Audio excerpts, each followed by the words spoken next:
Hello दोस्तों, नमस्ते, जय माता दी। मैं अपने चैनल सोनम मोदी लोकगीत, नेहा मोदी लोकगीत दोनों पे आप लोग का स्वागत करती हूँ। एक छोटा सा बहुत प्यारा चुटकुला नाच गीत है, तो आप लोग सुनिएगा और कमेंट बॉक्स में ज़रूर बताइएगा कि हमारा चुटकुला नाच गीत आप सबको कैसा लगा। अच्छा लगे तो हमारे चैनल को लाइक, सब्सक्राइब, शेयर, कमेंट जरूर कीजिएगा।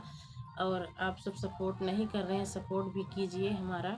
तो चलिए मैं सुनाती हूँ, आप लोग सुनिए और फुलवार जरूर कीजिएगा। चुनरी मोरे उड़ी गई, चुनरी मोरे उड़ी गई, अब का करी हो। चुनरी मोरे उड़ी गई, चुनरी मोरे उड़ी गई, अब का करी हो। उड़ के चुनरिया ससुर लगे गईली, उड़ के चुनरिया ससुर लगे गईली। ससुर मोर बुढ़वा, ससुर मोर बुढ़वा, अब का करी हो। ससुर मोर बुढ़वा, ससुर मोर बुढ़वा, अब का करी हो। चुनरी मोर उड़ी गई, चुनरी मोर उड़ी गई, अब का करी हो। चुनरी मोर उड़ी गई, चुनरी मोर उड़ी गई, अब का करी हो।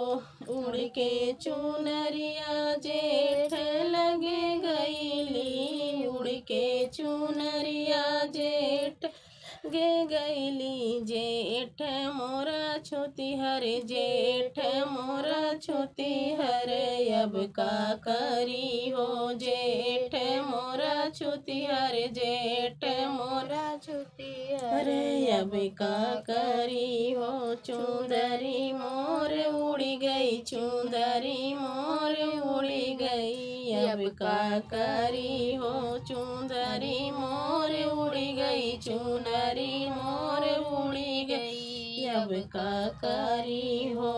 उड़ के चुनरिया देवर लगे गईली, उड़ के चुनरिया देवर लगे गईली। देवर मोर लड़का, देवर मोर लड़का, अब का करी हो। देवर मोर लड़का, देवर मोर लड़का, अब का करी हो। चुनरी मोर उड़ी गई, चुनरी मोर उड़ी गई, अब का करी हो। चुनरी मोर उड़ी गई, चुनरी मोर उड़ी गई, अब का करी हो। उड़ के चुनरिया बलम लगे गईली, उड़ के चुनरिया बलम लगे गईली। बलम मोर सऊदी, बलम मोर सऊदी, अब का करी हो। बलम मोर सऊदी, बलम मोर सऊदी, अब का करी हो। चुनर मोर उड़ी गई, चुनरी मोर उड़ी गई, अब का करी हो। चुंदरी मोर उड़ी गई, चुंदरी मोर उड़ी गई, अब का करी हो। चुंदरी मोर उड़ी गई, चुंदरी मोर उड़ी गई, अब का करी हो।